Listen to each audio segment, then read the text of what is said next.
Thank you very much for coming to Lifting the Fog, the inaugural event run by Daily NK in association with the U.S Korea Institute at SAIS and the British Embassy here in Seoul. It's very exciting that we've got so many people here today.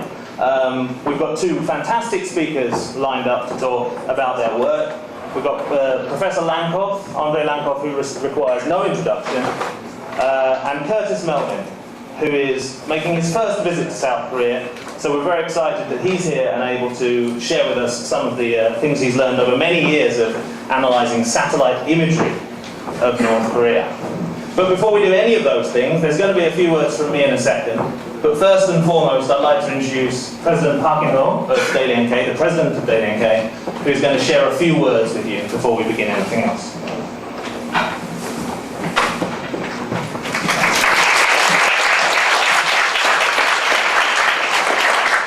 Good evening, everyone. My name is Park In-ho, the president of the Daily NK. Welcome. I would like to thank you all for coming tonight. I would particularly like to thank Ambassador Scott Whiteman, political counselor, list worker of the British Embassy, and all embassy staff for providing the venue for tonight's event. I would like to take this opportunity to express my respect and admiration to the British Embassy for its long-standing effort and interest in building peace on the Korea Peninsula and throughout the world. At today's forum, we will be able to directly hear from three people who are quite difficult to pin down these days. The first is Curtis Melvin.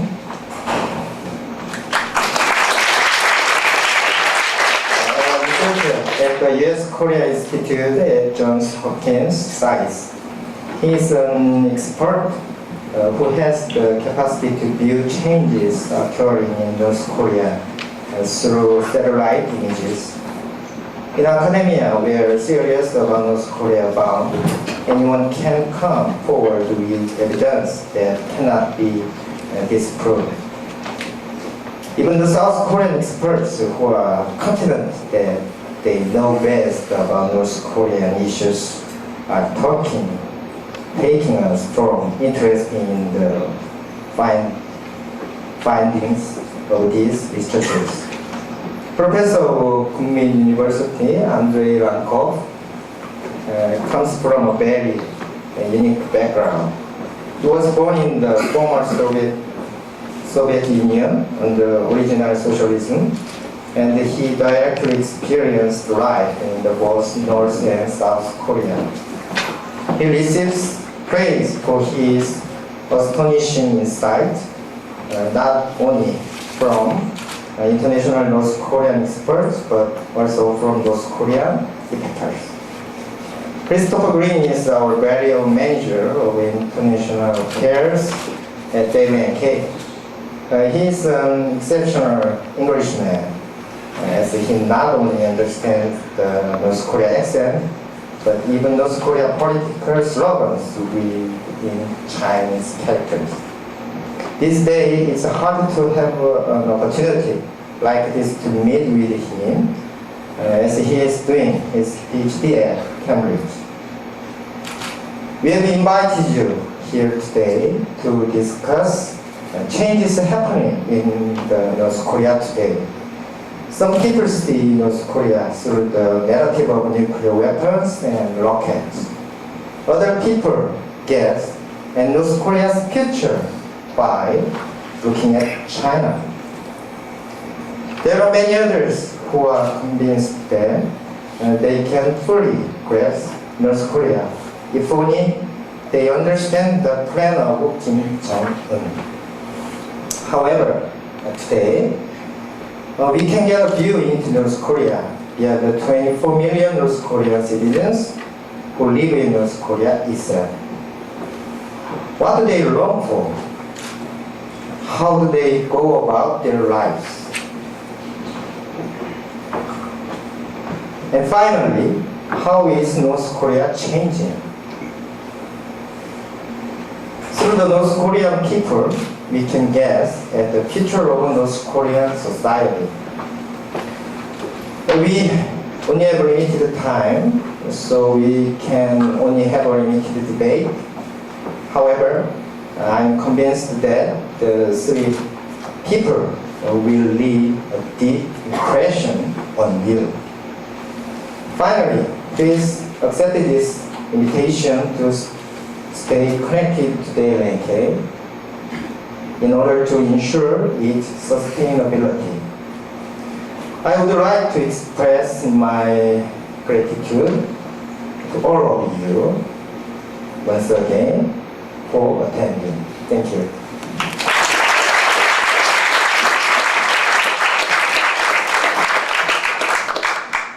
Many thanks to President Park for those kind words. I'll give you a quick rundown of the schedule before I begin. We've got a bit of me. It's not going to be a long bit of me, maybe 15 minutes of me, building up this narrative of the presence of difficulties that should be overcome through technology surrounding North Korea, after which Professor Lankov is going to speak at a little more length about the modern, contemporary situation relating to North Korea, before we look at what Curtis has brought all the way from the USA. So, without further ado, because time is pressing upon us. Okay. I was very pleased when I was told that this event should be called Lifting the Fog, because just this year I'm engaged in a research project with two good friends and colleagues of mine from the Academy of Korean Studies called Fogology, or no words to that effect, relating to the way the North Korean government seeks to create a certain degree of secrecy with certain people about certain things relating to the country in the modern era. Part of that research is historical. I'm not a historian, unlike Professor Lankov for one, but nevertheless I think there is a brief story, a narrative that can be told about the situation relating to North Korea, which will help us as we move into listening to Professor Lankov, and then after that, Curtis Melvin. But before we talk about what Fogology is, we're going to have to talk about what it is not. From my perspective, and from the perspective of this research project, it's not about taking geopolitical sides, talking about being with or against America or anybody else, for that matter. It's also not about some terribly thorny problems of sanctions and engagement or provision of aid and assistance to the North Korean government, the North Korean people, the North Korean military, or indeed anybody else who I may have forgotten. And finally, it's not about accusing North Korea of culpability for anything, including political or civil violations or human rights issues or any of those things. So let's put those things to one side as we try to create this narrative. Moving forward. What Fogology is an outcome of the history of Kim Il-sung and the historiographical myth of the North Korean state. It is a basic tenet of North Korean foreign and security policy since the beginning of state history in 1948. It is a source of North Korean political strength and one root of, and Charles Armstrong will probably thank me for advertising his new book here, the tyranny of the weak. And it is a huge challenge to our intelligence and news gathering. One might presume that everything that we're talking about, if we start to talk about Kim Il-sung, is ancient history after all. His son came to power, and his son's son came to power, and we're still talking about the founding myths of the state. And yet, perhaps better now than ever before, in the past 2 years, we've learned through books such as Honik Kwon and Chung Kyung-ho's book, Beyond Charismatic Politics, that Fogology comes with the founding mythology of North Korea, that it doesn't go away, much as we might wish it did. Therefore, to talk about the modern things that people like Curtis Melvin are doing nowadays. We have to talk about the things that were done. Who was this man, Kim Il-sung? It sounds like a ridiculous question. Have we not already exposed who he was? Well, perhaps we have, but there are a few things to remember. Okay, everybody knows, I think it's fair to say in this room, that Kim was a guerrilla fighter of modest fame, probably definitely less fame than the state gives him credit for. According to Adrian Buzo, who wrote a book in, 15 years ago, called The Guerrilla Dynasty, for Kim, he says, the guerrilla years were a profound and protracted experience, covering many years as a young adult, under arms, in an isolated and forbidding environment. They shaped his perspective of the world, and especially shaped his view of the purpose of political power and state building. Elsewhere, Kim spent most of his time in the hills of Manchuria, it is said, isolated and alone, learning the things that go with that kind of activity. Namely, this isolation shaped his intellect by limiting his exposure to outside ideas, Buzo claims, and moulding the ways in which he conceptualized and dealt with practical problems. He came to possess that deep conviction that his experience of people and politics in the guerrilla movement held true for people and politics everywhere.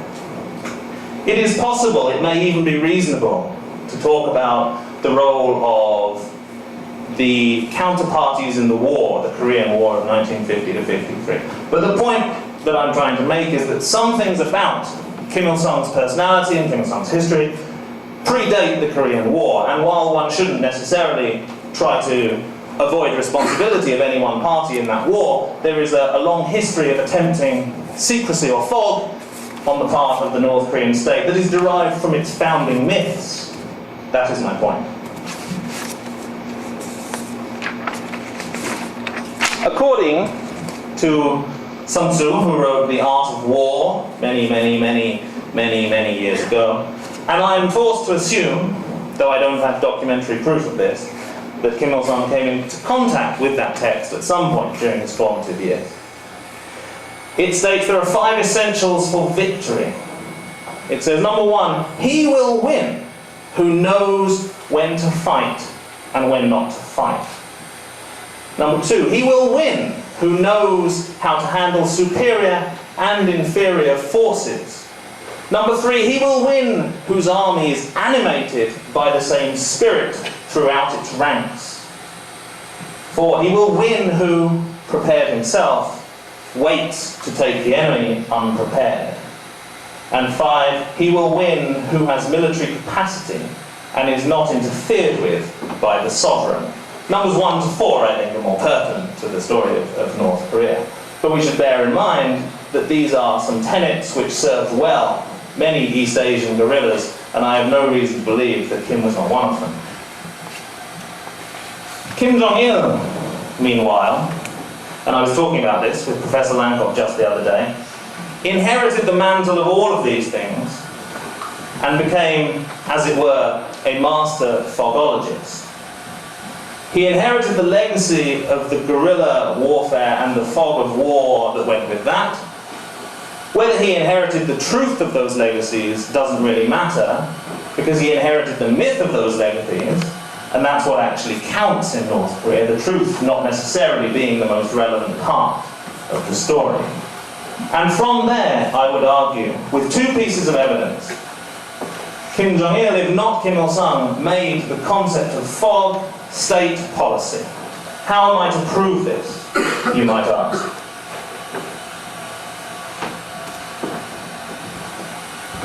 Well, as the controversial friend of Daily NK, Dr. Hwang Jang-yok, said, he didn't say that. What he said was that upon the death of Kim Il-sung, was the time he was talking about, upon the death of Kim Il-sung, he gathered some members of his propaganda and agitation department, and he told them that they must be careful because then was a time of weakness, and the antagonistic imperialists were likely to try and attack at a time like this. So it was necessary, he said, to ensure that North Korea is wrapped in a fog. His point that the imperialists could attack if they could spot the weakness of North Korea at that time stems from the Sun Tzu's Art of War, and it stems from those founding myths of the North Korean state. And then, if that was 1994, and this is what I was talking about with Professor Lankov, in 2007, July 2007, a recording of a central committee meeting, party central committee meeting in Pyongyang, leaked out of North Korea and appeared in the Jung Monthly, which is one of the monthly magazines here in South Korea in the Korean language. And in it, a speech by a largely unknown, I think it's fair to say, mid-ranking official featured some surprisingly similar phrasing, which would tend to imply to me, if indeed this is true, which we can never be completely sure of, unfortunately, but most people agree, I think, that it is likely to have been the case, that this official told the people with whom he was meeting, who were from industry, he told them that a long time has already passed since the great General Kim Jong-il gave us the strategy that, when the Americans look into our interior, it must be hazy, as if wrapped in a fog. What is the result of this fog, which persists since the beginning of the North Korean government? It creates an information gap, I argue. The information gap stems from the fact that, quite far from being a country that is isolated, or any other adjective you may choose to use for North Korea, which is wholly inaccurate, in fact North Korea knows the outside world surprisingly well.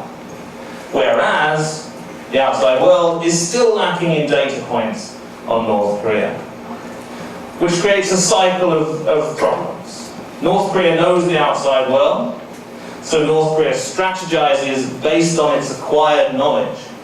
The outside world cannot know the internal nature of North Korea, so North Korea can take the upper hand in diplomatic processes. As a result of that, North Korea is capable of improving its position relative to the outside world. Now, I realize that this cycle is all terribly, terribly simplistic, and there are so many factors which can influence the outcomes.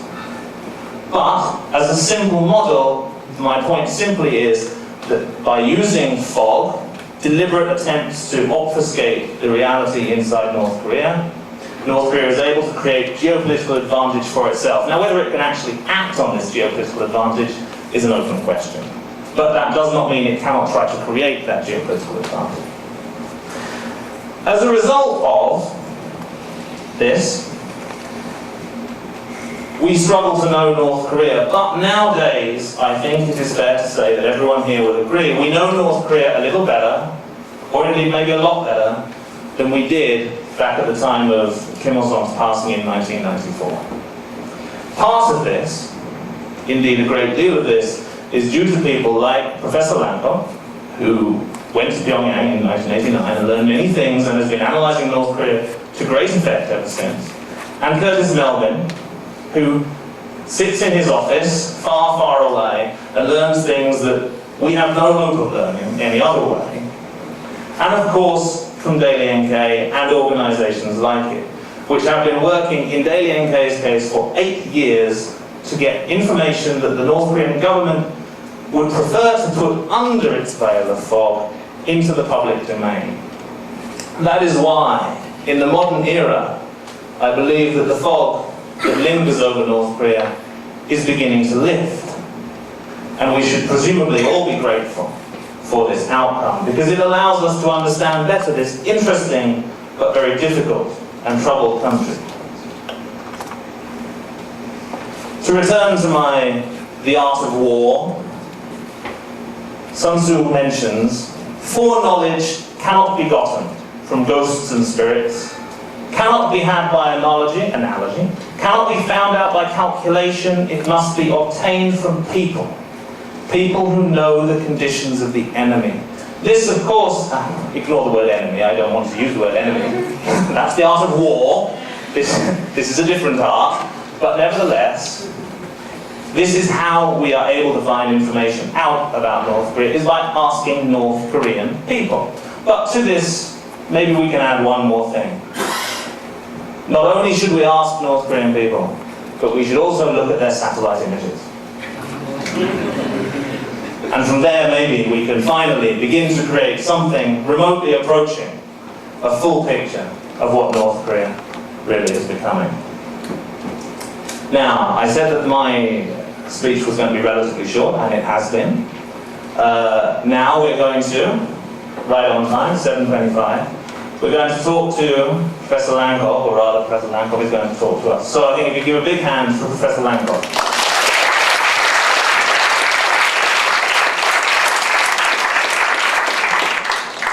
Well, does it work? No, it doesn't. Yes.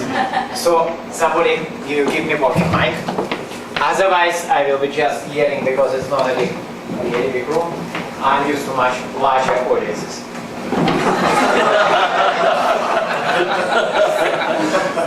So thank you for inviting me. I have been, yes, flattered all the way, and I try not to how is it, to silly. And today, today's event is about digital knowledge, digital technology habits. Curtis is going to talk about what can outsiders learn about North Korea, looking at the satellite images and many other things. But I would like to spend my 30 minutes, talking about what can North Koreans learn about the outside world using modern technologies, why it's important, and what are the likely consequences of these changes. Because for a long time, there was an assumption that North Korea is essentially a black hole. And to some extent, it was true. But things began to change roughly 20 years ago. And now when people say we don't know anything about North Korea, they're absolutely wrong. There are very important issues, largely called politics, factions. We still don't know anything. But if we are talking about, say, daily life, daily economy, we now can learn a lot. Due to many reasons we are going to discuss, maybe Flash Curtis is going to discuss in some soon. But what is more important? The North Koreans are regularly learning about the outside world. There was one problem with North Korea. Actually, it was a problem of all communist states. When the communists took power, they promised, and they themselves sincerely believed this. They were not lying. That they have discovered sort of one drug for economic growth. They expected that economically, the communist countries will basically break all known records of the economic growth, and prosperity will come because everything will be owned and managed by the wise, omniscient, and omnipresent state. It didn't work out.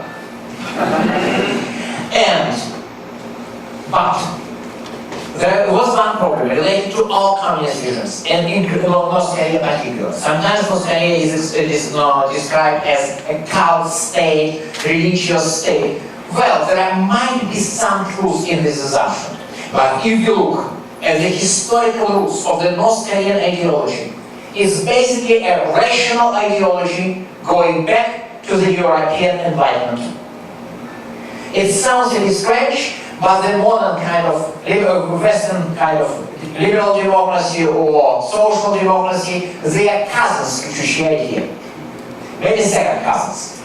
But they are related closer than most people understand, compared to completely different brand of, say, religious fundamentalism. Because religious fundamentalism say, it doesn't matter whether our country is successful or not. What matters is that they are spiritually pure. And the government job is not to provide you with nice housing and cheap tomatoes. Housing job is provided with good churches where they will teach you real stuff, so after death you go straight to the paradise. And these people with cheap tomatoes, they will go to the hell. It's not the case in North Korea.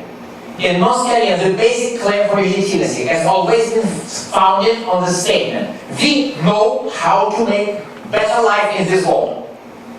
What Kim Il-sung said is not much different from what, say, Benjamin Franklin said. So, nothing about God.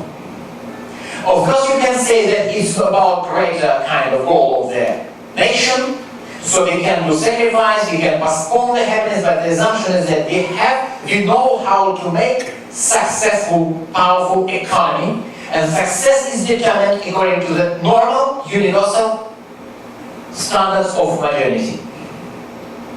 That is a lot of cheap tomatoes and cheap cars. And this was the problem.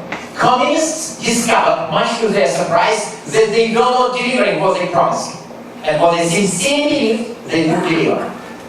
What to do? Well, very simple. Try to protect, try to invent some explanations, partially for themselves, why it's not happening, and also to protect people from this dangerous knowledge. So, what is interesting? The communist countries, historically, studying especially from the 1930s, initially said the early Soviet Union didn't care much about border control. Not much more than the average country of the period. But as time went by, communist countries began to take border control and information control very seriously. And in North Korea, this is taken to complete extremes. Why? Because South Korea is so damn successful.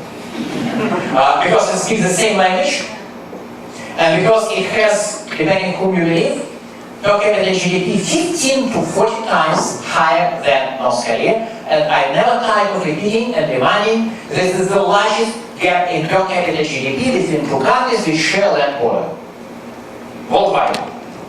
Second is between Oman and Yemen, it's only 1 to 8. So, and here 1 to 15 to 1 to 40. So it's so damn successful, and it speaks the same language, and it used to be agricultural backwater, but historically North Korea was an industrial powerhouse in Korea. And South Korea was agricultural backwater. So, North Korean government went to great extremes to keep country isolated. No other communist countries did anything like that. They all felt very insecure that things were not going as they expected, but North Korea is unique. First, North Korea is the only country which banned use of tunable radios in peacetime. Since the 1960s in North Korea, it's a crime to be in possession of a tunable radio. All radios which are officially sold in the country they have no tuning mechanism, they have just buttons. Push one button, you listen machine battle of the Korean People's Army, push another button, a lecture about greatness of Kim Il-sung, another button, some kind of song about greatness of Kim Jong-il, something like that. If you buy, which is, as a matter of fact, has always been legal, if you buy a normal radio in a currency shop, or bring it from overseas, you have some time. I heard different say, some people say 2 days, 3 days, 1 week, I'm not sure. It's a short period of time. You have to go to police and they will fix your radio. Make it disabling tunable mechanism. All foreign newspapers, all publications of non-technical nature have to be kept in, and still technically have to be kept, in special departments of the libraries, and you need security clearance. No exception for the fellow communist countries' newspapers. Back in the 1960s, People's Daily and Pravda were absolutely unreachable for the average, and not 60s, 70s, 80s, for the average North Korean. There's good reasons, because Pravda was a very sharp, very critical, very honest newspaper you compare to it with non-Sinmo. Indeed, it's not a joke. So people will just cut off all this dangerous knowledge, newspapers. No interaction with foreigners, because people sort of reminded that, well, a good Korean has no business of talking to a foreigner. If a foreigner somehow approaches you, you have to be on guard, because he's probably going to recruit you as a spy, But you have to be polite, but cut the conversation short and disengage in the shortest possible time. Not the case anymore, but it was very clearly the case until maybe 10-15 years ago. Now attitude changed a lot. Now North Koreans began to talk to the foreigners. But it's very new, maybe 10 years, 15 years ago. And before that, yes, there were people who were allowed to talk to the foreigners, part of the job, nobody else. And almost no overseas travel. If you compare this all other countries, they kind of close and control country. But things began to change in the late 1990s. I would say North Korean government is sort of unlucky because they have to run a dictatorship, a system, I would say dictatorship or not, well, a system whose stability greatly depends on their ability to keep the country isolated from the outside world. Because if people learn about South Korean prosperity, they can start asking questions: who is responsible for our mess? They will get out some answers, and well, you know what will happen. And well, there are some chances that North Korean government will find some new ways, but well, they don't want to take risks because risks are very high. But they are unlucky. They are running a regime whose stability depends on the information control in the era when the fastest growing industry is IT. When the ability to produce, to store, to produce, to copy, it's very important to copy all kind of information, increasing very fast, growing very fast worldwide. The major problem for the North Koreans began in the late 1990s. Because few things happened. Two major conditions which made information breakthrough possible was disintegration. Essentially, actually, it comes to one condition. After the famine, during the famine, there was a massive disintegration of the state control. Because the government faced economic crisis and it had no money to pay enforcers. So, for a low-level official, there was a choice: either to follow regulation, remaining an honest official and honestly starve to death, or take some bribes, or look for some kind of extra income, usually for willingness not to turn a blind eye to some kind of improper behavior. This is what they made possible the growth of the North Korean market economy, which is very important now. But it also very often was applied to the political issues. So people, basically, officials were going to look at the side. One of the, partially related to the crisis and partially to this relaxation of the control, which to some extent actually was also not that spontaneous, but described from above, have no time for that, was essentially a large-scale movement to China.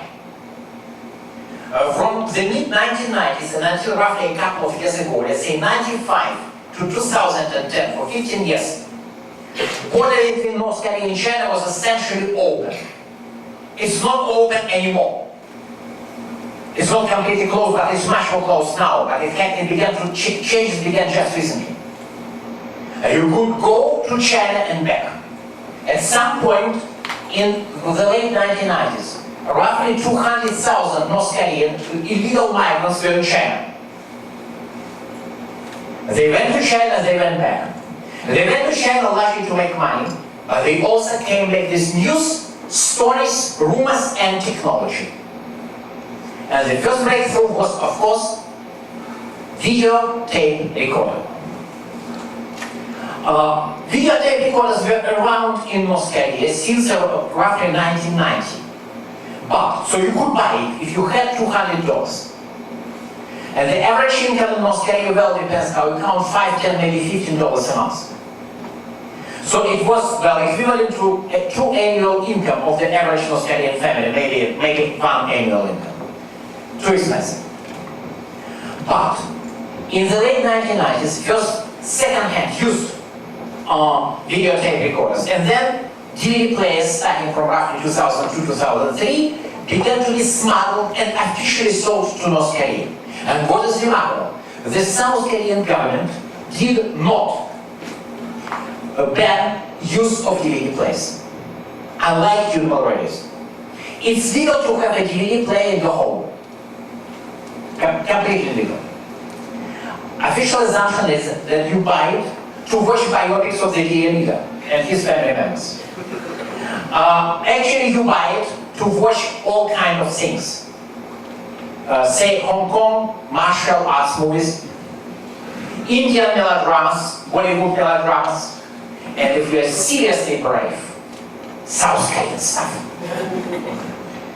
And another side of the border is populated by ethnic Koreans, who are citizens of China, who, in spite of efforts of South and North Korean nationalists and governments, are generally very loyal to China, but they are Koreans, and they watch KBS. And it's sort of poor area. I remember that somebody made fun of me in one online forum in Russia. When I said that I saw stage proof in this area, they said that he's talking rubbish. I had to put a picture of a village where half of the houses are still having old thatched roofs. Unfortunately, on this particular picture, you could not see that some of the thatched roofs have satellite dishes. So people began to watch ethnic Koreans in China, and some of them discovered that you can just record the new episode of a KBS show. So, where say, I don't know, Sukhi tells Manhos that she does not really love him, or loves him, basically loves him, is not going, but not going to marry him. And you record it at midnight, and you make 25 copies, or maybe 100 copies by 8 a.m., or better still 6 a.m. Then you write a bodyguard, and it goes on sale on the nearest North Korean market. Wonderful. And again, North Korean government technically is illegal. They began to fight it, but the penetration rate of the TV players is now estimated as 75%. It might be biased because usually borderland areas and Pyongyang are much better known and they're much better off, so maybe it's not that high, but significant part, probably majority of population have regular access to DVD. What can you do about it? Yes, it's illegal to watch DVDs. Show kind of South Koreans. Of course, it's quite illegal to watch Bollywood melodrama. But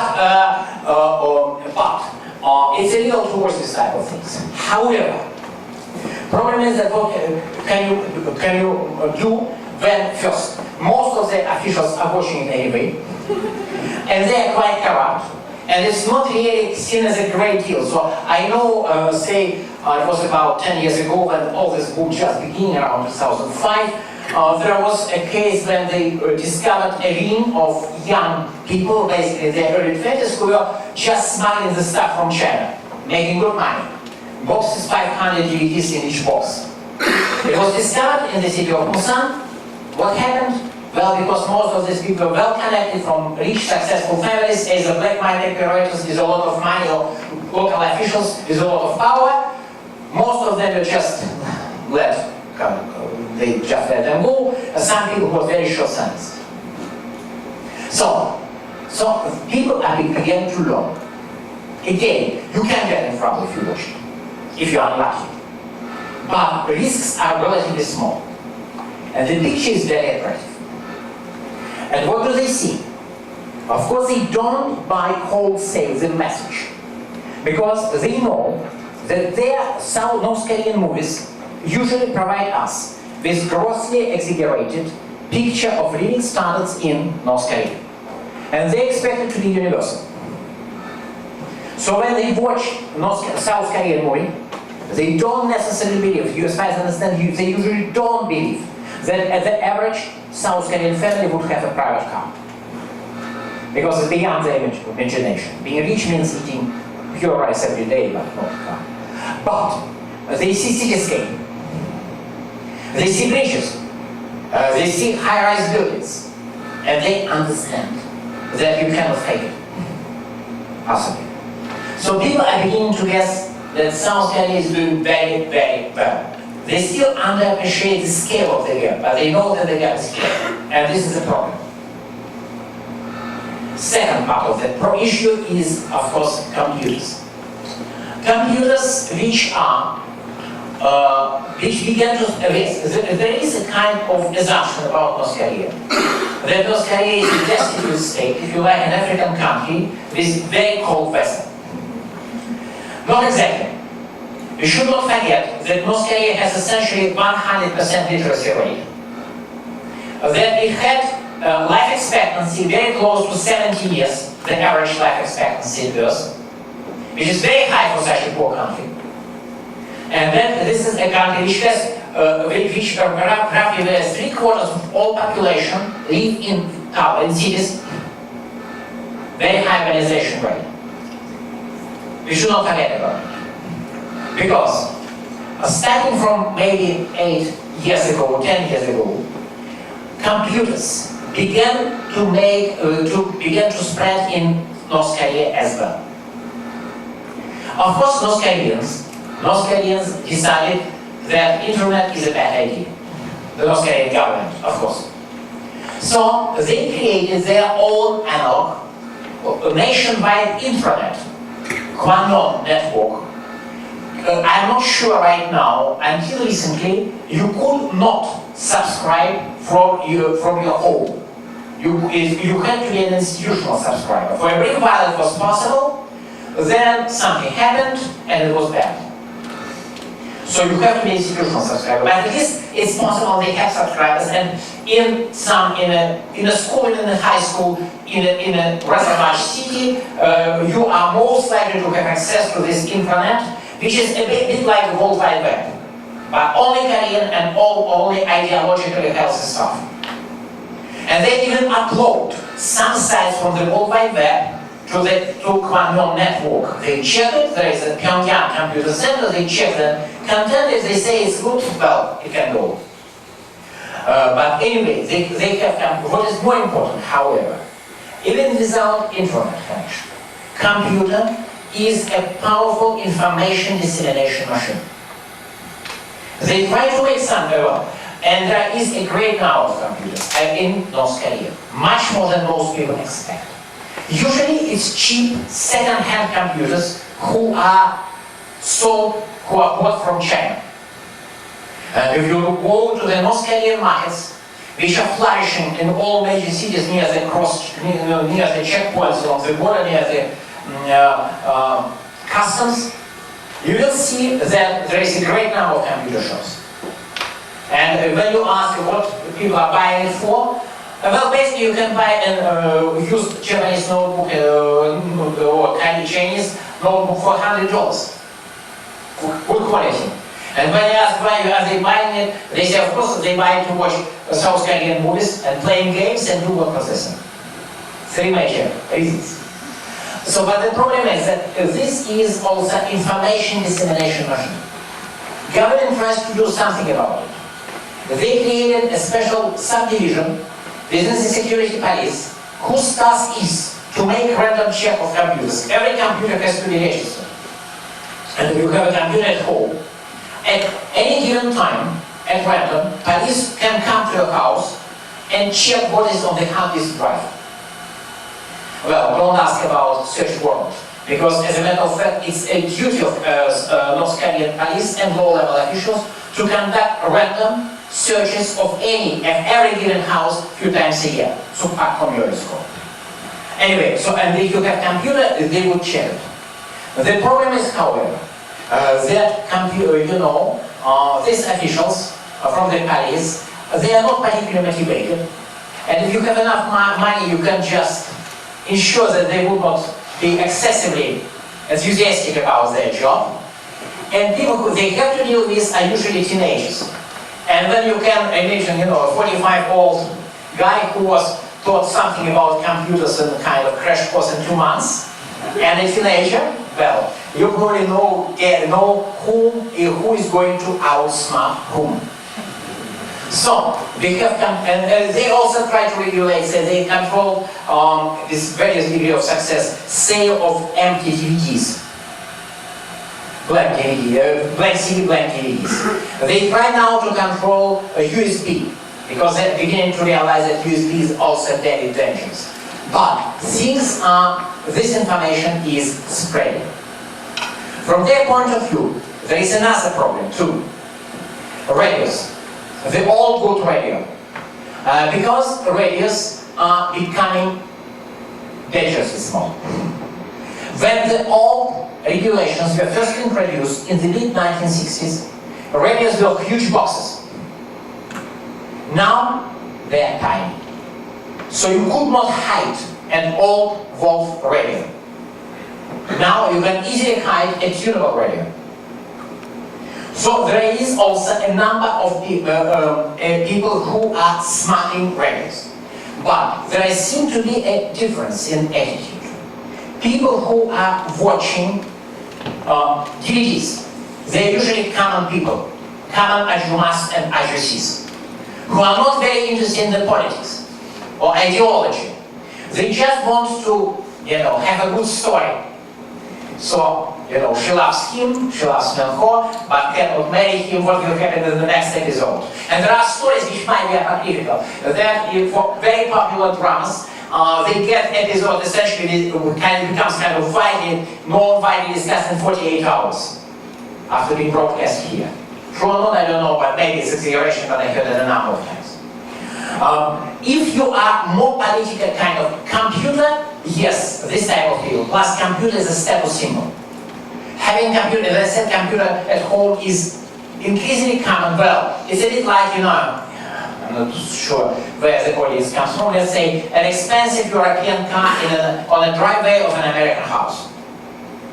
It's not something unbelievable. It's not a private jet, clearly, but it's something seriously expected and beyond the reach of the average person. So it's a status symbol. And some people, a few years ago, when it just began to appear, some youngsters, they were just always try to flash their MP3 or MP3 sticks, flash drives, this USB sticks, to show that, look, I'm rich, successful, I have computer. And radios are largely for people who are interested in politics. 5 minutes. I know. Finish in 3.5. It's largely for people who are interested in politics. But things are spreading. What are the most likely results of it, of this growth? First of all, if you look at the North Korean official propaganda, you can discover that roughly 10-15 years ago, exactly when the DVD plays began, but soon after the beginning of the video boom, they changed their representation of South Korea. Historically, South Korea was shown as a living country, as a country where the kids, the only way to survive for the majority of the kids was to, shine boots of the American, wolf-like American imperialist occupying forces. But not the case anymore. They don't say it. They explicitly don't say that South Korea is rich, but they don't say explicitly that South Korea is poor. The assumption is, yes, the major emphasis is not that South Korea is poor, but the South Korea is corrupt, morally corrupt, great inequality, collapse of moral standards, but destitution, well, it's an issue which is not much emphasized anymore, and there is an perspective because people understand. People know that South Korea is rich, so the propaganda specialists understand that all propaganda is not going to be accepted. What is more important, however, then this is growing realization of North Korea lagging behind the outside world. In the long run, this is not a good news for the government, because as I have said, this information is dangerous for the government, whose claims on legitimacy are based on its supposed ability to deliver a sophisticated, prosperous, modern lifestyle. And this is the problem. I'm not going to say that it will this change alone will lead to transformation of North Korean state. But it's a very important component of the future changes. Will it lead to revolution? Will it lead to some pressure from below? So people will just say, we cannot go on living like this. Something should be changed. I know not. but this information is spreading, and it looks like that the North Korean government is not going to win this particular battle, because Silicon Valley is walking way to success. Is too many billion people in Silicon Valley, I would say. Well, so country is changing, and so far the major source of the outside information is this information which goes through all kinds of new electronic digital media, largely DVDs, but also computers, USBs, and all good radio sets as well. Yeah, I believe 2 minutes ahead of the. Congratulations. Yeah.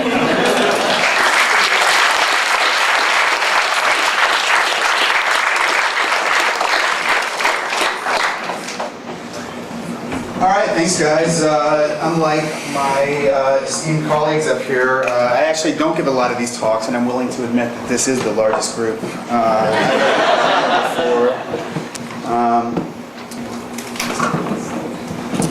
My original title for this evening was An English Progression in an American Walk into a Bar.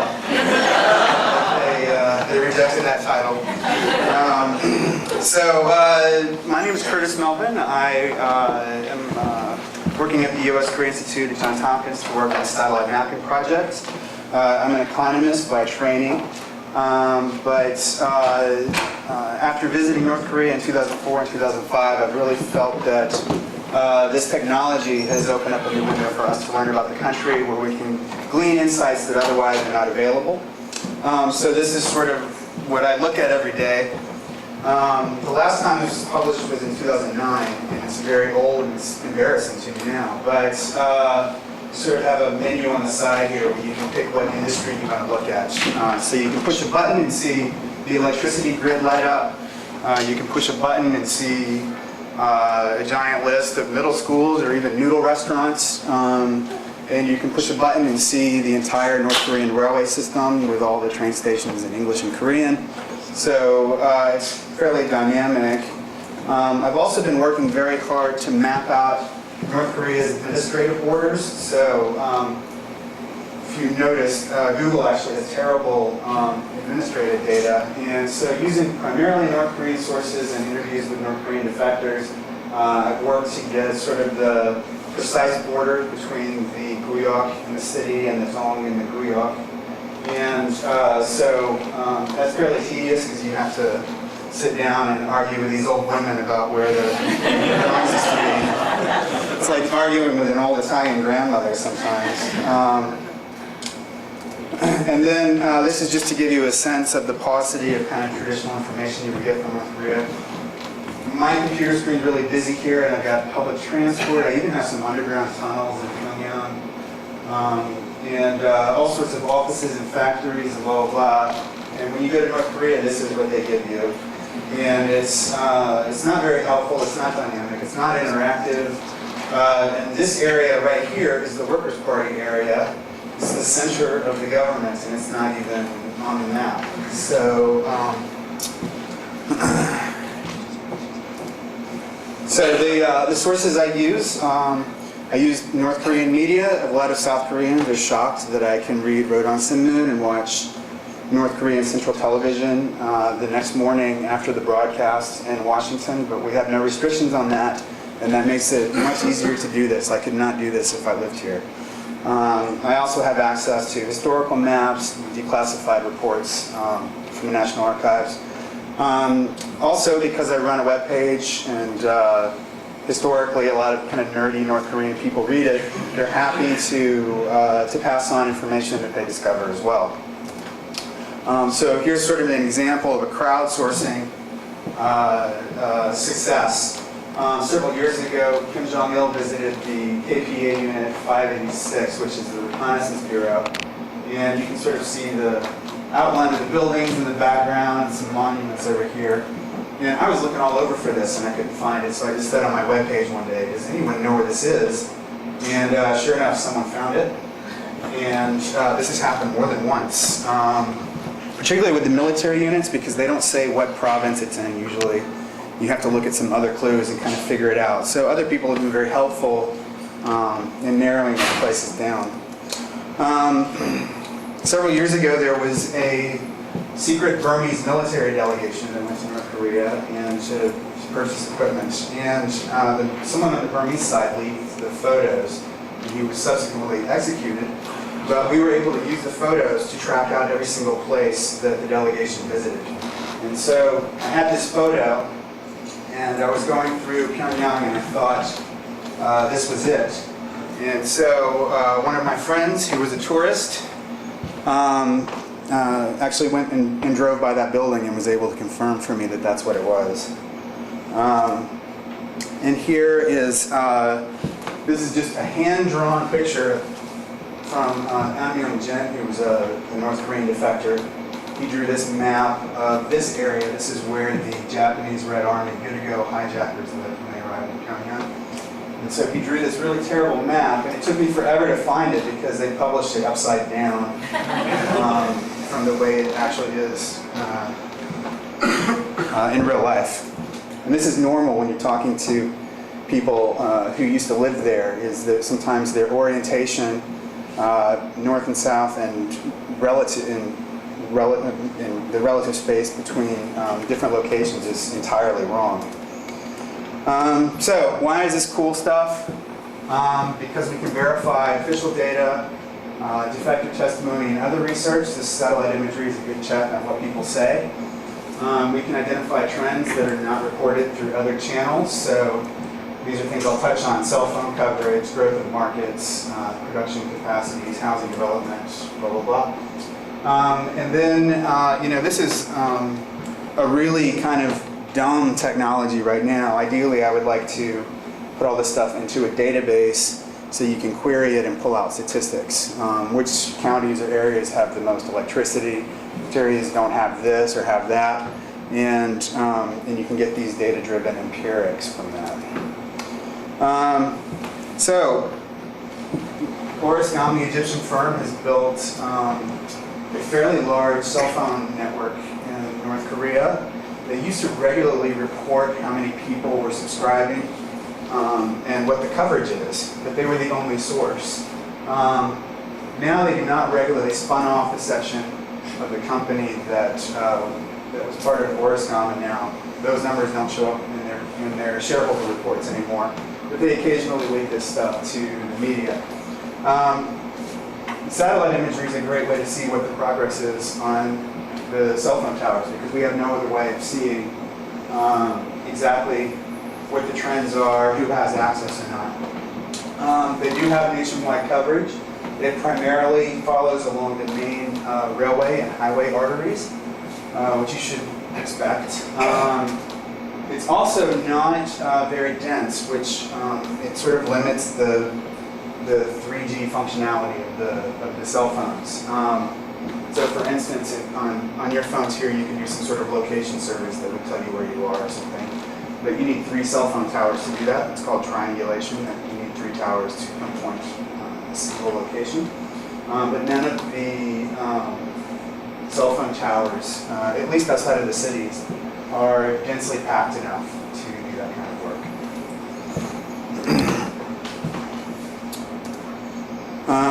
One thing as an economist that's been really fun to me is to look at the growth of markets. So here in green is sort of the outline of Pyongyang City, and here I've sort of got some markets lit up. North Korea does not publish any information about these markets. Kim Jong-il never visited one. Kim Jong-un's never visited one. They were first addressed in economic reform proposals in 2002. So here, this is very typical of the sort of street markets you see all over North Korea. And so this is a very sort of informal street markets. And this is the very formal Sejong, which is a regular market. These markets are usually 2 per guyok in Pyongyang, and also in Chongjen, and there's usually 1 in every town and city scattered around the country. And North Korea also has an administrative district called a workers' district in Nodongjaku. Usually those have one of these as well. They vary in size, but almost always look like this, with a sort of tin roof on it. And if you look for sort of clandestine footage filmed in these markets. You can see it sort of matches this just about everywhere. Now the trend for these markets is they're growing everywhere. And that's one thing that's exciting to see. So this is June 7th of 2002, just 1 month before North Korea made the administrative switch from farmers markets, which are called Jung, I think, to regular markets, which are Sejong. And, whoops, there you go. So, key area to look is here, where there's nothing. And then here, this is 2005, so this is 3 years after the market reforms. And it might be hard for you to tell, but there are people trading all along the streets back here, all over the place. And that's also very typical of the kind of street trading. And then here, in 2007, the government has actually built a marketplace where they can bring everybody in off the street and control what's being sold and charge revenue for the slots so they can actually raise money off of it and integrate it into their fiscal system. And this again is another typical one. This is in Wonsan on the East Coast. And this is, maybe I can see it here. No. This is early 2000s. There's no roof.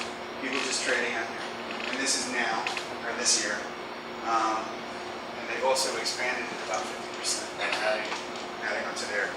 That pattern is seen throughout the country, with one notable exception. This one I found because of an article that Dr. Lankov wrote several years ago, actually. But the largest wholesale market in the country is in Pyeongchang.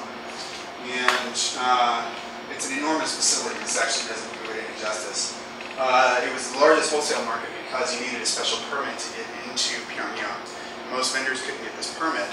So they came to Pyeongchang, which is the capital of South Pyongyang province, and it's right on the border with Pyongyang. And people from Pyongyang can take the bus up here. And this became a very large and very powerful influence in the North Korea, Pyongyang's time especially. So they tore it down, and this is what it was in 2010. And since then, the trading has moved sort of into the streets, what I described before. People just along the streets like this, and they've replaced it with something that I don't know what it is yet. It looks kind of like a school, but not really.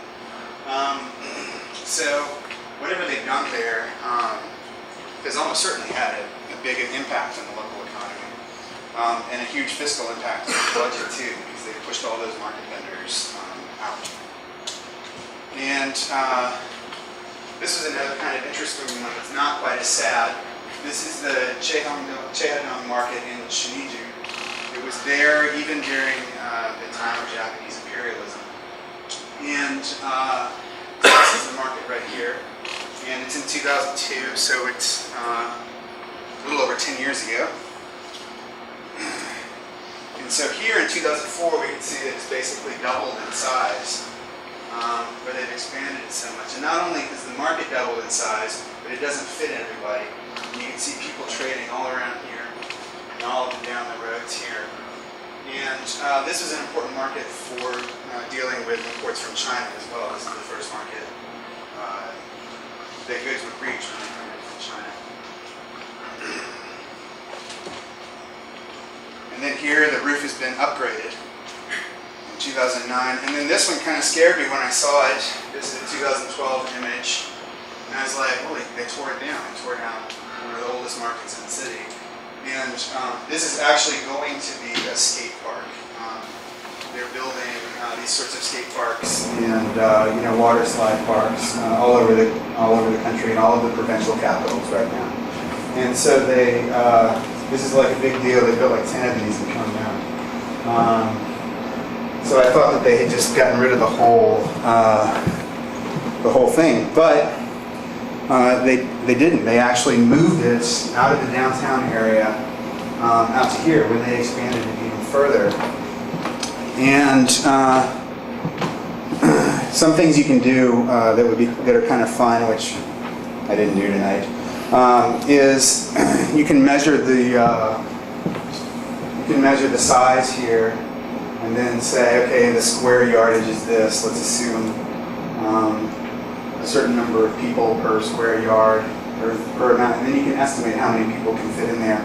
Or you can estimate how many vendors go under one, and then sort of extrapolate from there to determine the size of the merchant class when the market's open. This is a great photo for me. This is an optimistic photo. This is in Xincheng in South Hwanghae province. And here's the market, and the market is closed. And the streets are full of people trading. And the reason this is such a great photo is because it shows that the central government or even the provincial authorities are not able to enforce the market regulations. This is sort of a double loss for the regime because, one, people are out here promoting their own self-interest, and they're also missing out on all the revenue they would capture if they just left the market open and people could pay to install. And this one was kind of an interesting find. So Camp 18 is one of the notorious gulags. It's actually been closed and converted into a regular coal mining district. And so right here, this is a picture of this area when it was a gulag. And this is it now. And they've actually built the marketplace here. And so that's just another sign that they've converted it into a regular Nodonjaku, a regular workers district. And the coal mine itself has actually been on North Korean television about 4 times now.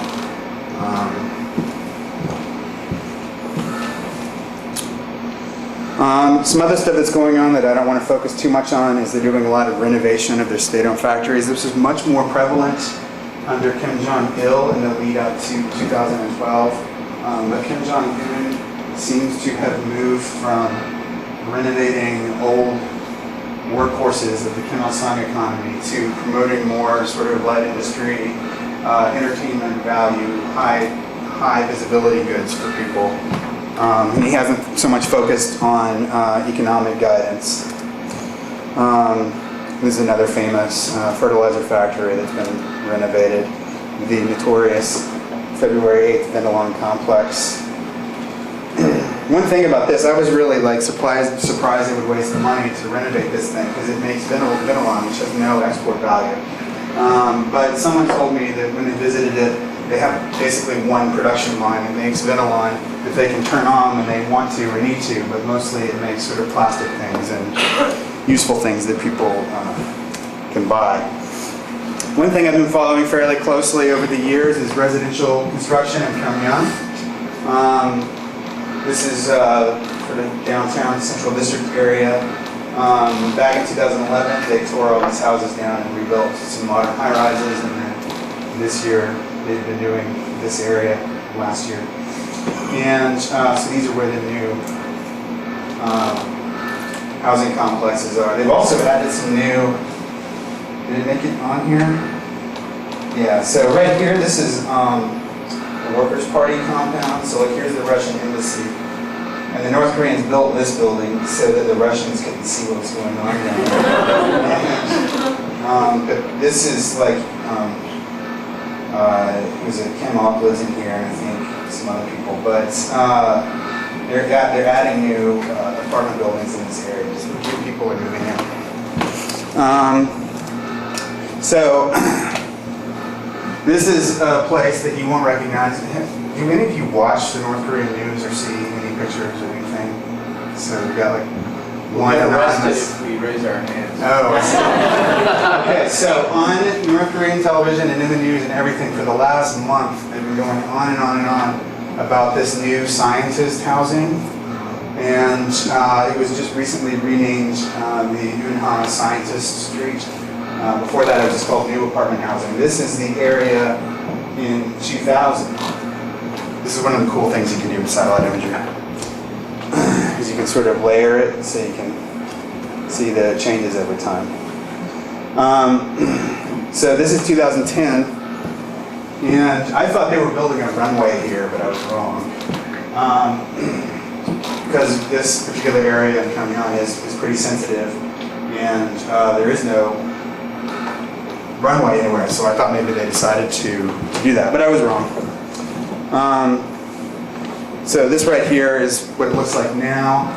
I could tell you more about it, except I can't read anything. So they basically built 21 housing units as well as support facilities like gymnasiums and schools and shops and restaurants for what they call the Unha Scientist Street.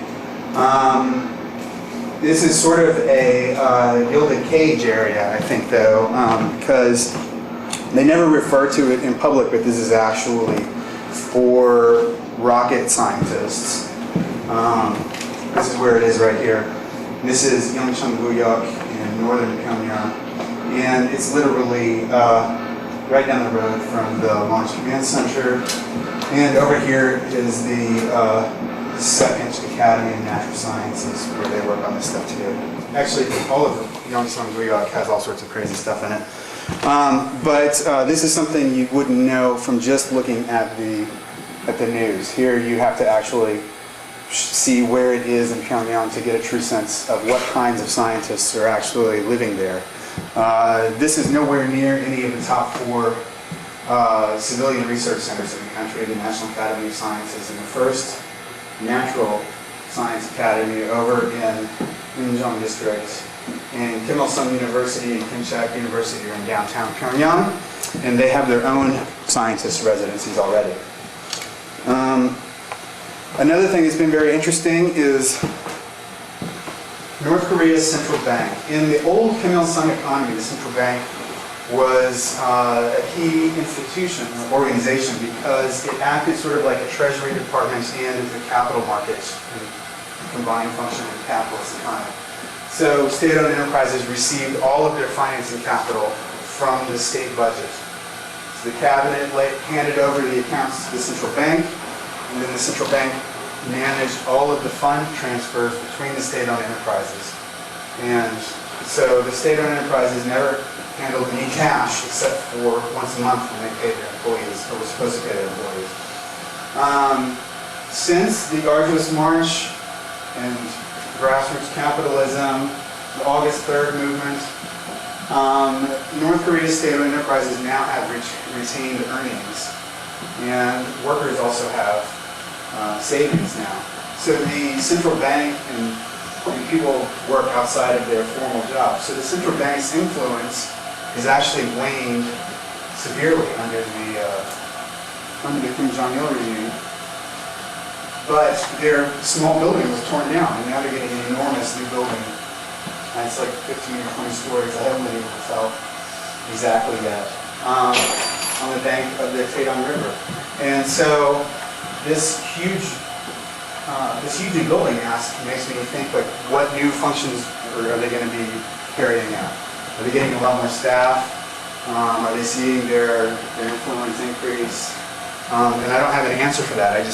The other thing that's really weird is it's not finished yet, and the old one was torn down a while ago, so I don't actually know where they're working.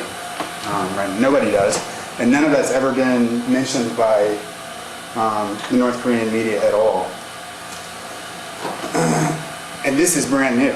Nobody knows this. This is a brand new high-rise tower.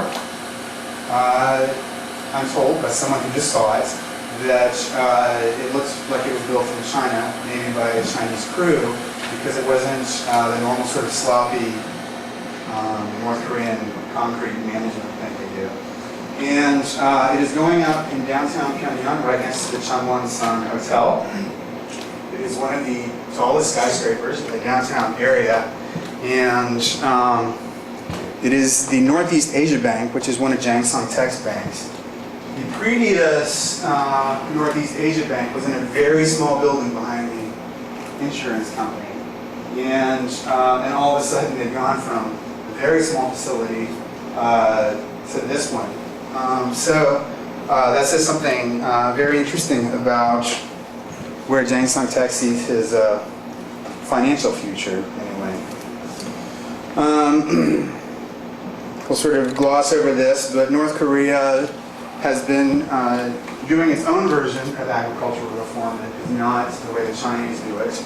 They're looking to increase food production through land reclamation. This is an enormous project This is about 10 miles across here, where they've dammed off the sea and they're filling it in. And they're doing a number of these kinds of projects. And with the satellite imagery, we can see what kind of progress they're making on these. They're also doing this land rezoning, and this is interesting to me because these are the same piece of land, by the way. And so over here, you can see the traditional land holding patterns that the villagers honored. And over here, it's all been bulldozed and put into standard grid formation. The North Koreans have been justifying this recently on efficiency grounds by saying it's easier for tractors to work this sort of grid format. But in the past, they've justified it saying they're wiping away sort of the last vestiges of feudalism and making it difficult for South Koreans to find property. And the reason this is kind of interesting is because in China, the economic reforms began with agricultural reforms. And the agricultural reforms began by farmers going back to their traditional plots against the orders of the state. And basically they said, we're going to work our own plots, and if we get arrested or killed, we'll raise our neighbors' children to the age of 18. They made like a contract. And so I wonder if the destruction of these plots would hinder agricultural reforms in North Korea. I don't know. We're getting a mixed message on human rights. This has been in the news recently, but actually Chris messaged me one night on Google and asked me about Camp 18, which is over here. We talked about it, and then when I was looking around, I found that they had built a new area on this prison. So this one is Camp 14. It's actually been expanded. It's about 20 kilometers all the way around, and it shares about 3 kilometers of border with the other one. Camp 22 and Camp 18 were closed, but Camp 14 was expanded, and Camp 25 was expanded. This is a satellite imagery from inside that area I was just showing you, and this is from March of this year, and we can see they're working on 2 coal pits. So they're mining coal. Whether it's used domestically or for export, I have no idea. This is Camp 25 that basically doubled in size in the last few years. Another thing that's kind of cool is we can see the infrastructure projects that are going on in North Korea. North Korea is building big, like 4-lane highways like this. There's a new one going through Rajin. All up and down the East Coast and in the center of the country. It looks like they're trying to link all of the provincial capitals by highway, but also they are linking them with China. This is all part of a plan to integrate the northern provinces into more closely into the Chinese economy. I also very nerdily watched the electricity grid construction. So how many of you know what the Hichan power station is? Wow. Okay, so North Korea built an enormous dam and a reservoir power station up in Hichan City. And using satellite imagery, we can determine that all of the power basically comes down to Pyongyang. They built a brand new transformer station on the outskirts of the city. You can literally follow the power cables as they build them right down to Pyongyang.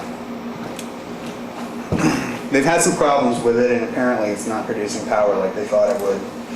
I'm not a military analyst, but I do tag new military infrastructure when I see it.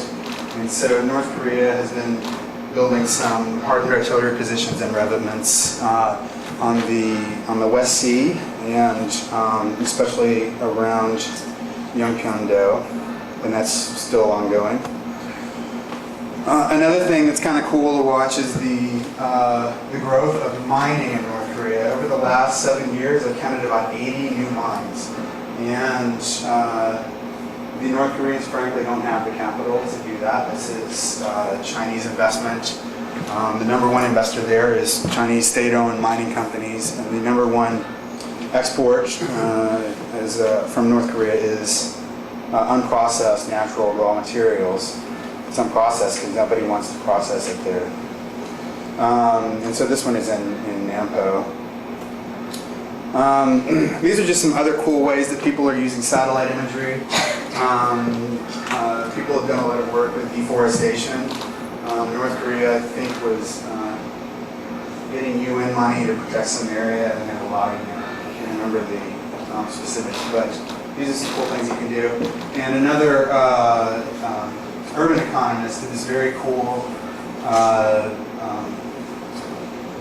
project where she blocked off parts of the city based on certain kinds of classification, and then you can say certain things like Pyongyang has X percentage of its land devoted to this, and you can see all sorts of weird asymmetries between the way market-oriented cities with prices and scarcity allocate real estate versus in socialist cities where the price mechanism is not as strong.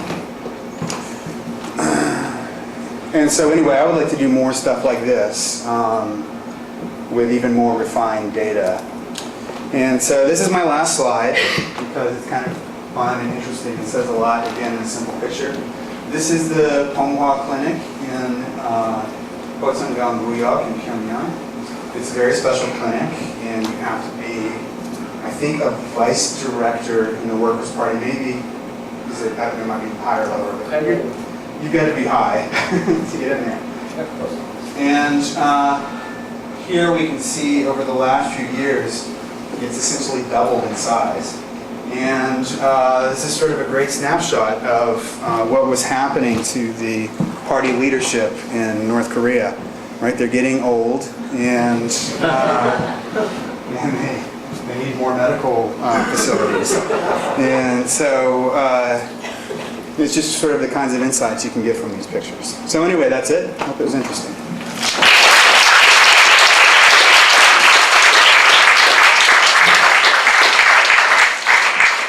Okay, we've got about 10-15 minutes for formal Q&A, and then we're going to be having a little time to have a drink out back. So, anyone have a formal question? Yes? Yeah, I have a question about the satellite imagery. We know that the standard of living has been increasing for the elites in Pyongyang for the last 5 or 7 years, whatever. From your images, can you tell much about, from construction, etc., for how the other 2 million people or 200 or so are doing, and if that's changed at all? The short answer is no. That's much more difficult, and you need a lot of qualitative ground. Actually, I'll put in my plug for the Daily Imagery. They're one of the few organizations that gets that kind of qualitative information out of the country, because the satellite imagery can be very misleading. You can see a new factory and think, oh, they have new online food production capacities. But then some NGO worker visits the factory and they tell you that it's only working at 30% capacity, and they're wasting food all over the place, which is the case with one particular factory. And so it's hard to get a sense of how much better things are getting just from the satellite in terms of people's lives. Okay. Hey, so first I want to thank all three of y'all for coming out and doing this. My question really is for anybody out of the three of y'all about the markets. And I've seen Professor Lankov speak before about this, that the North Korean government right now is facing the dilemma of they need to not open up more, but rather institute reform in order to fix their economy or improve their economic standing. But by reforming, they also open themselves up to the outside more, which can lead to them losing power. So my question would be, since the markets are kind of the focus of change, what would be sort of the point of critical mass that these markets could reach when the government sort of, theoretically, I guess, when the government would start to lose ultimate control? Extremely difficult question. Honestly, I don't know. And I don't think it's possible to calculate because the size of the market and the involvement with the market activities is only one of many factors which influence political stability. Talking about the current attitude to the market, well, I can say that after 2009, after a dramatic fiasco of the currency reform, the North Korean government essentially decided to leave markets alone. So since early 2010, they have not enforced, they basically stopped enforcing all the restrictions, which in many cases still on paper, theoretically exist, and people are basically allowed to make money if they wish. Yeah, I don't have anything to add. Any further questions? They're brave souls here. Yes? Okay. We can probably hear you right now. Okay. I think you had mentioned that you could also view underground tunnels. Can you expand on that a little bit? What kind of underground tunnels are they? I don't know. They're underground. Is there any? You can see the very simple ones, which are highway or railway ones. You can also see places where like the trains go into the mountain and don't come out anywhere. You can also see a lot of mining projects, and that's where you get into a gray area.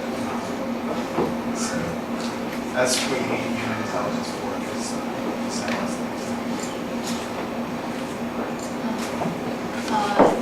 Thank you for a really great interviews. I can sort of see that the last second image is the ArcGIS aesthetic. Is that it? I don't know. I just saw the report. Okay. So there's two things that I was really curious about. Other things, I can see that there are like people can launch those imageries on Google Map and like search for what they are. But cell phone and SAS map and electricity grid construction, that seems kind of too abstract to just see whether it's functioning properly just by looking at this construction on the map. It'd be probably hard to kind of see whether it's properly functioning. How they assess. That's correct. Such. It is. It's difficult. We have to rely on organizations like the Daily K to get information. This whole like And tourists and NGO workers and businessmen.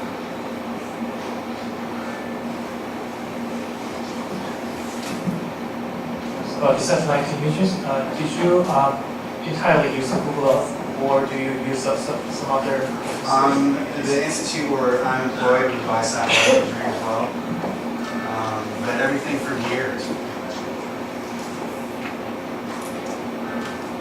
The data, so they have the imagery, they have very good imagery, they have absolutely terrible data. That's the story.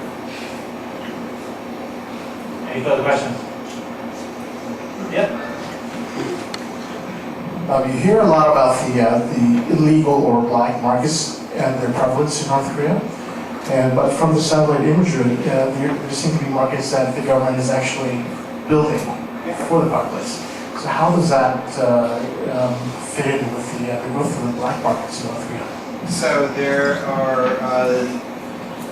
are Sejong, which are the official marketplaces that are set up throughout the country.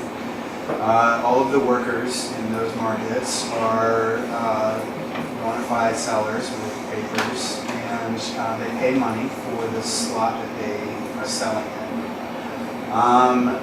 There are a number of other sort of spontaneous markers and spontaneous markets and part-time markets and street markets that are not part of that system.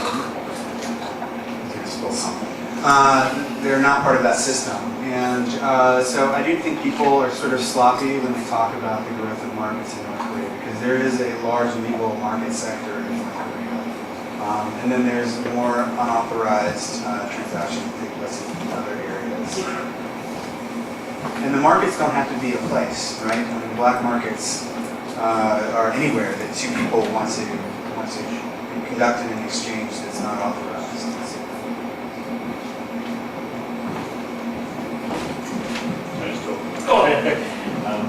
Just on that point, you're talking about the In some places, markets seem to be like being destroyed or closed. Other places, there seems to be a lot of pushing a perimeter on them and being built up. Does that reflect a fair bit of leeway in which the governments do things differently, or changing mindsets about how the central government views markets at different times? Yeah, the legal markets are under the, what's the name of the office? They are under local control, not central government control. So local leaders not only have a formal fiscal interest in the markets, they also have black market interest in the markets as well, because they facilitate all sorts of exchanges and protection systems for different kinds of traders.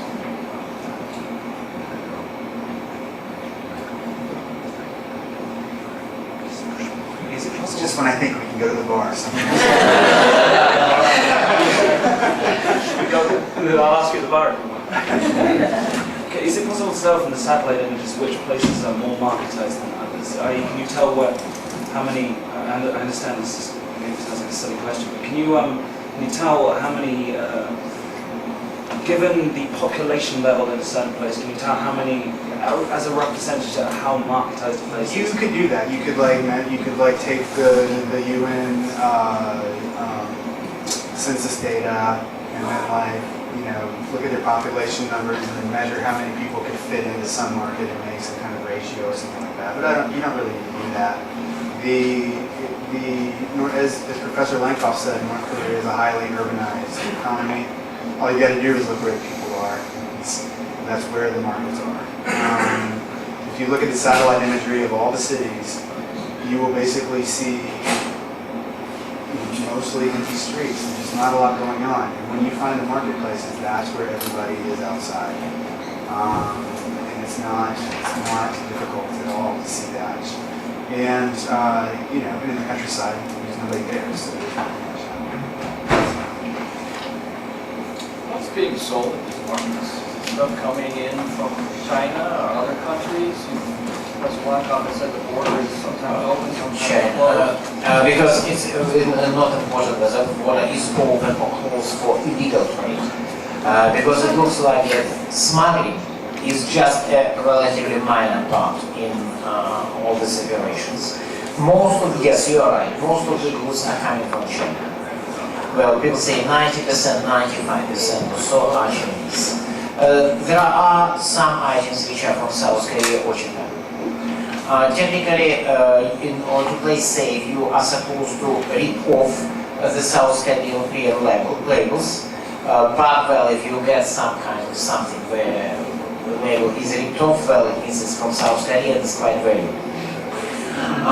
However, overwhelming is China. And most of the trade with China is not smuggling, it's quite legal, including private trade. So especially, first of all, we have 5,000 ethnic, they're not even ethnic Chinese, they are ethnic Chinese, of course, but they are citizens of China, who are legally residing in North Korea. You have about, quite much larger number of the ethnic Koreans in China. These people, of course, have legal rights to travel and move merchandise across the border. There are limits, but if you pay a border guard, you can move much more than you are officially allowed. So most of the stuff is quite legal, as you have said.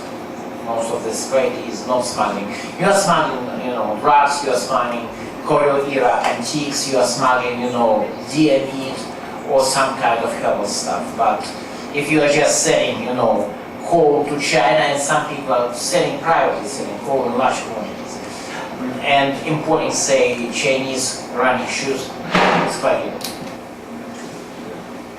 Okay, well, when one of your speakers talks about wanting to go to the bar, you should probably go to the bar. But before we do that, can I have a big round of applause for those ladies?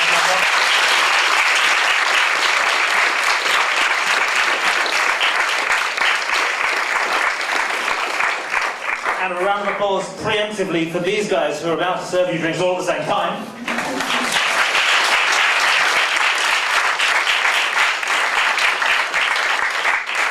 But before anybody gets up, just to finish things off, just going to have a quick word from the Director of Business Affairs for Daily NK, Yang. So if you just sit still for just a little bit longer.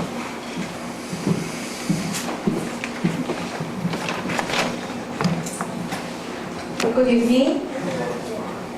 I'm Yang Jung, the Director of Business Affairs for the LNK. First of all, I would like to thank our guests for coming. Each of the participants for giving their time, our staff for preparing.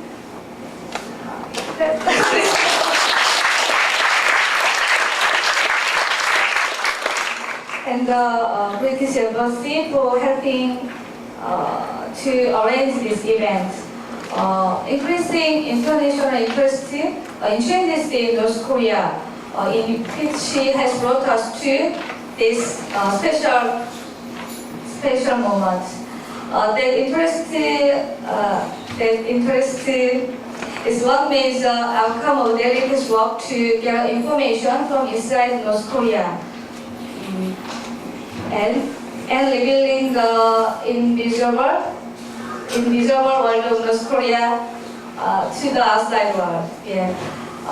And LNK do many different things apart from news gathering. We host academic conference and publish annual report on changes in North Korea. Give young North Korean educators education as journalists. Based on this experience, our knowledge and broad networks developed over 8 years. Our plan to keep spreading news of North Korea and North Korean voices in the international community. In an effort to our various plan into practice, we want to develop more programs to train young journalists from North Korea and to find a new voice inside North Korea. Or in cooperation with people with the first-hand experience of the situation in the country. Without support, we cannot be confident, but with your deep interest and general support, we know we will succeed. And our dream of connecting North Korea to the international community is only possible with your help. So we look forward to receiving your first idea and ongoing support. Starting right here, this event. Please feel free to contact the LNK at any time. Thank you so much.